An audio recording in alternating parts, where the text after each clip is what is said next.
এদেশের সরকার যদি বলে যত জাল টাকা আছে মানুষের কাছে, যত জাল টাকা, এদেশের সরকার যদি এখন ঘোষণা দেয় জাল টাকা দিবে, বিনিময়ে আসল টাকা নিবে। এদেশের সরকার যদি এখন ঘোষণা দেয় কারো কাছে যদি 20 কোটি টাকা জাল থাকে, কারো কাছে যদি 1 লক্ষ টাকা জাল থাকে, কারো কাছে যদি 50 কোটি টাকা জাল থাকে, সে জাল টাকা দিবে, বিনিময়ে আসল টাকা নিবে। সে জাল টাকা দিবে, বিনিময়ে আসল টাকা নিবে। প্রত্যেকটা মানুষ জাল টাকা জমা দিবে, কারণ জাল টাকা নিয়ে সে যেখানেই যাক না কেন তার বিপদ আছে, কিন্তু আসল টাকার বিপদ নেই। জাল টাকা নিয়ে যেখানেই যাক না কেন পুলিশ ধরে ফেলবে যদি কেউ পুলিশের কান পর্যন্ত পৌঁছে দেয়, কারণ ওই জায়গায় ভেজাল আছে, কিন্তু আসল টাকায় ভেজাল নেই। আল্লাহ রাব্বুল আলামিন বলেছে তোমার পাপ যতই থাকুক না কেন পাপগুলো স্বীকৃতি দিবে, বিনিময়ে সওয়াব নিয়ে যাবে। এটা এমন অফার পেয়েছেন আপনি, আপনার পাপ আল্লাহ রাব্বুল আলামিন বলছেন দুনিয়া পরিমাণ হোক, সাগরের ফেনা পরিমাণ হোক, পানি পরিমাণ হোক, আসমান এবং জমিনের মধ্যে যত কিছু আছে সব কিছু পরিমাণ যদি আপনার পাপ হয়, আল্লাহ রাব্বুল আলামিন বলছেন তাও দোয়া থেকে নিরাশ হয় না। দয়া থেকে, দয়ার সম্পর্কে তুমি কি জানো?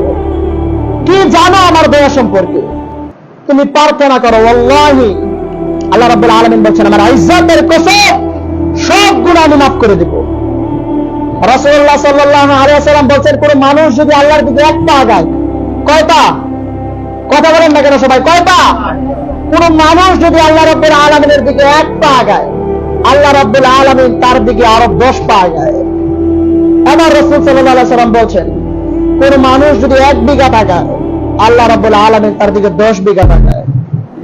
আল্লাহ রাসূল সাল্লাল্লাহু আলাইহি ওয়াসাল্লাম বলছেন কোন মানুষ যদি ভুল বুঝতে পেরে আল্লাহর দিকে হেঁটে হেঁটে যায়, মসজিদের দিকে হেঁটে হেঁটে আসে, আল্লাহ রাব্বুল আলামিন তার দিকে দৌড়ে দৌড়ে যায়। আর আল্লাহ রাসূল সাল্লাল্লাহু আলাইহি ওয়াসাল্লাম বলছেন কোন মানুষ যদি আল্লাহ রাব্বুল আলামিনকে অন্তরে স্মরণ করে, আল্লাহ রাব্বুল আলামিন তাকে অন্তরে স্মরণ করে।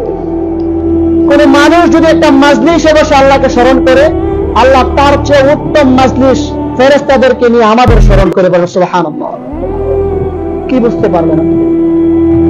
কি চান আপনি? আল্লাহ রাব্বুল আলামিন বলছেন ফাযকুরুনি আযকুরুকুম ওয়াশকুরুনি ওয়ালা তাকফুরুন। ফাযকুরুনি আযকুরুকুম, তোমরা আমার জিকির করো, তোমরা আমাকে স্মরণ করো, তোমরা আমাকে আনুগত্য করো, তোমরা অনুরবের ইবাদত করো, তোমরা অনুরব যা বলেছি তা মানো, যা বলেছি তা বর্জন করো, তা ছেড়ে দাও, তা ফেলে দাও। রবের নিষেধ, যদি এটা রবের সন্তুষ্টের জন্য করতে পারো, রাসূল যা বলেছে তা মেনে নাও, গ্রহণ করে নাও, যা নিষেধ করেছে বর্জন করে দাও। কেন? কিয়ামত আছে। ছেড়ে দাও, কেন? আখিরাত আছে।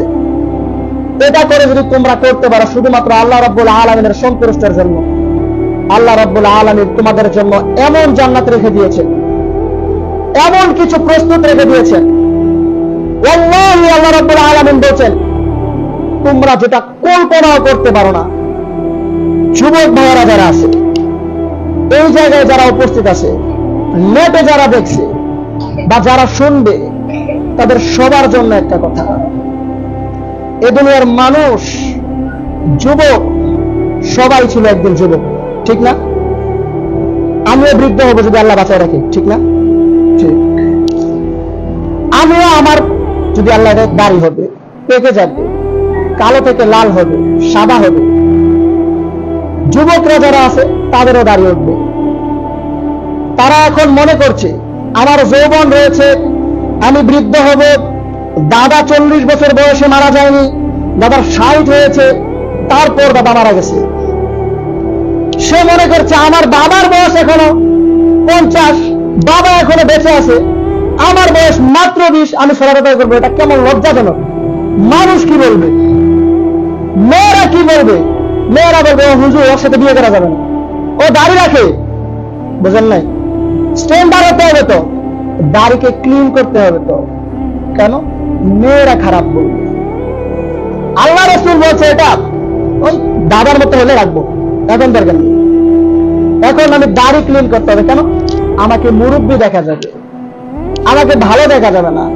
খেয়াল রাখবে, হুজুর লাগবে। মাথায় টুপি দিলে মানুষ কি বলবে? মানুষ বলবে টুপি কেন দিল? এত হুজুর, এর সাথে বিবাহ করা যাবে না, মেয়ে দিয়ে দেওয়া যাবে না, বুঝেন না এই কথা? এই জন্য সে আদায় করে না, সালাত আদায় করে না।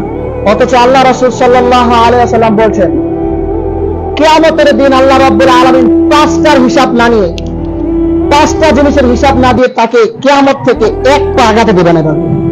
কিয়ামত থেকে, কিয়ামতের মাঠ থেকে। তার মতো অন্যতম একটা হচ্ছে যৌবনকাল। সে যৌবনে কি করেছে?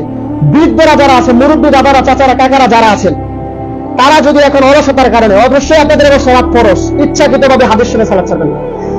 আল্লাহ রাসূল সাল্লাল্লাহু আলাইহি ওয়াসাল্লাম বলছেন, হাদিসটা মনোযোগ দিয়ে সবাই শুনুন যারা অমনোযোগী। আল্লাহ রাসূল সাল্লাল্লাহু আলাইহি ওয়াসাল্লাম বলছেন, যারা বৃদ্ধ, তারা যদি কোনো ভুলের কারণে সালাত ছেড়ে দেয়, তারা যদি সালাত নিজের শারীরিক সমস্যার কারণে সালাত ছেড়ে দেয়, তারা যদি নিজের অলসতার কারণে সালাত ছেড়ে দেয়, হয়তো আল্লাহ রাব্বুল আলামিন চাইলে ক্ষমা করে দিতে পারে। কারণ তার বয়স হয়ে গিয়েছে, মসজিদে আসতে কষ্ট হয়। কিন্তু যুবকদের কি কষ্ট হয়? তার শরীরে আল্লাহ পূর্ণ যৌনতা দিয়েছে। আল্লাহ রাব্বুল আলামিন বলেছে, তোমরা যারা যুবক রয়েছো, আল্লাহ রাসূল সাল্লাল্লাহু আলাইহি ওয়াসাল্লাম বলেছেন, তোমরা জানো না তোমাদের ইবাদত, আল্লাহ রাসূল সাল্লাল্লাহু আলাইহি ওয়াসাল্লাম বলেছেন, তোমাদের ইবাদত আল্লাহ রাব্বুল আলামিনের কাছে কতটা প্রিয়। তোমরা জানো না তোমাদের ইবাদত আল্লাহ তাআলা কতটা পছন্দ করে। তোমরা জানো না, তোমরা মনে করো তোমরা এলাকা দিয়ে গেলে 4-5 জন তোমাদেরকে ভয় পায়, এলাকার ভিতরে তোমার একটা দাপট, তোমার একটা ক্ষমতা, এলাকা দিয়ে তুমি ছোট ভাইদেরকে নিষেধ করলে ছোট ভাই তোমার কথা শুনে, কারণ তোমার এটা একটা ক্ষমতা। ছোট ভাইকে বলে, তোমার কি সমস্যা, তুমি এখানে ঝামেলা করছো কেন? এটা তোমার একটা দাপট, ক্ষমতা, অহংকার, কারণ তোমার যৌনতা রয়েছে। অথচ আল্লাহ রাব্বুল আলামিন বলছেন, কোন মানুষ যদি যৌবনের সময় আমার ইবাদতে লিপ্ত থাকে, কোন মানুষ যদি যৌনতার সময় 20, 18, 20, 30 এই বয়সের মধ্যে যদি আমার ইবাদতে লিপ্ত থাকে, আমি আল্লাহ তাআলা তার উপর এত খুশি হই যেন আমার আরশ কেঁপে ওঠে। সুবহানাল্লাহ মুখে এখন আসলো না, আওয়াজ করে বলেন সুবহানাল্লাহ। কই আপনি আপনার ছেলেকে কয়দিন বলেছেন বাবা ফজরের সালাত পড়? আরে আপনি কি বলবেন, আপনার কথা কি? আপনি তো ফজর পড়েন, আপনি তো ফজর পড়েন না, আপনার কথা কি বলবো? আপনার কথা বলে আমার কি আছে? দেখেন, এই দুনিয়ার মানুষ মনে করে দুনিয়াটা চিরস্থায়ী। হাদিহি জাহান্নামুল লাতী কুনতুম তুআদুন ইসলাউহা আল-ইয়াওমা বিমা কুনতুম তাকফুরুন। আমি কিছুক্ষণ আগে আয়াতটা পড়লাম। আয়াত আমি অনেক আগেই মুখস্থ করেছি, যেহেতু আমি আল্লাহ রাব্বুল আলামিনের অশেষ মেহেরবানিতে হাফেজ হয়েছি। আয়াতের ব্যাখ্যাটা আমি করলাম, মানে পড়লাম অনুতপ্তটা। আল্লাহ রাব্বুল আলামিন বলেছেন, হাদিহি জাহান্নামুল লাতী কুনতুম তুআদুন। এই সেই জাহান্নাম, এই সেই পাপের জায়গা, এই সেই কষ্টদায়ক জায়গা।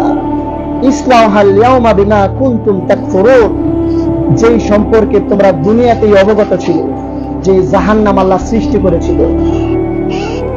তোমাদেরকে হুজুর বলেছিল, খদিম বলেছিল, ইমাম বলেছিল, রাসূল গিয়েছিল, সব মানুষ গিয়ে বলেছিল জাহান্নাম আছে পাপীদের জন্য, জান্নাত আছে ভালোদের জন্য। জাহান্নাম আছে পাপীদের জন্য, জান্নাত আছে ভালোদের জন্য, মুত্তাকিনদের জন্য, আল্লাহওয়ালাদের জন্য। যারা ভালো কাজ করে, সুখকে বর্জন করে, তাদের জন্য। যারা খারাপকে বর্জন করে, রবের খুশির জন্য, তাদের জন্য জান্নাত।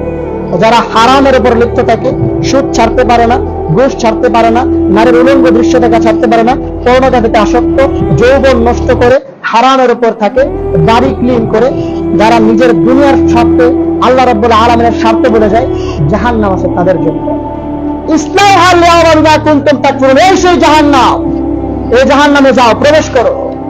তখন জাহান্নামের গেটের যে ফেরেশতাগুলো আছে, তারা তাদের প্রশ্ন করবে, কি সমস্যা, জাহান্নামে কেন? তখন তারা বলবে, আমরা দুনিয়ার বুকে আল্লাহ রাব্বুল আলামিনের স্মরণ করে নিজে, দুনিয়ার বুকে আল্লাহর কথা মানিনি, যে রাসূলের হাদিস যে শুনিনি। তখন ফেরেশতারা বলবে, কোন আলেম যায়নি, নবী, কোন খতিব, ইমাম, আল্লাহওয়ালা, পীর সাহেব, বক্তা, কেউ কি জানে তোমাদের জামানায় নাকি? তখন তারা বলবে, রাসূলও গিয়েছিল, হাদিসও কানে এসেছিল, কোরআনও এসেছিল, বক্তাও এসেছিল, খদিমও এসেছিল, ইমামও এসেছিল, হাফেজও এসেছিল, সব এসেছিল, শুধু আমরা মানিনি। সবকিছুই ভিতরে পৌঁছেছিল, কান পর্যন্ত আওয়াজ এসেছিল, শুধু আমরা মানিনি। তখন জাহান্নামের ফেরেশতাদের প্রশ্নের উত্তর হবে, তাহলে তোমরা এই নয় জাহান্নাম, যে জাহান্নামের কথা তোমরা দুনিয়াতে শুনেছিলে। এদেশের যুবকরা হারাম প্রেমের উপর কেন লিপ্ত জানেন? কেন লিপ্ত? কারণ তার এটা ভালো লাগে। সে প্রতি রাতে দৃশ্যতে কেন লিপ্ত জানেন? কারণ তার এটা আরামদায়ক। এদেশের মানুষ মনে করে, এই সমাজের মানুষ মনে করে, দেশের মানুষ মনে করে, সমাজের মানুষ মনে করে, যেদিন মৃত্যুবরণ করব অথবা 60 হয়ে যাবে তাও বা করব, 50 হয়ে যাবে দাড়ি রাখবো, 40 হয়ে যাবে সলাৎ ধরবো,